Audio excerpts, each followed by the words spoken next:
घोसी थाने की पुलिस उत्पाद विभाग के पुलिस के साथ संयुक्त छापेमारी कर 8 लीटर देसी शराब के साथ महिला तस्कर समेत कुल 4 लोगों को किया गिरफ्तार, भेजा जेल।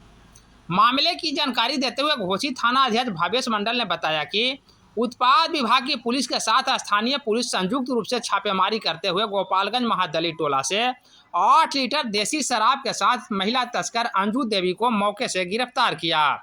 वहीं बाजार में शराब के नशे में हंगामा कर रहे रंजीत पासवान, ग्राम सैदपुर, विजय साहब, रतन दास को पुलिस मौके से गिरफ्तार किया, जिसे मेडिकल चेकअप कराया गया, जिसमें चिकित्सक द्वारा शराब पीने की पुष्टि की गई। तदुपरांत प्राथमिकी दर्ज करते हुए जेल भेजा गया।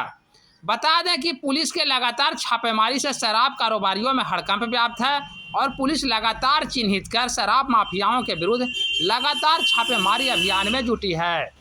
पुलिस के इस कार्रवाई से शराबी भी सहमे हुए हैं और पुलिस लगातार छापेमारी अभियान में जुटी है।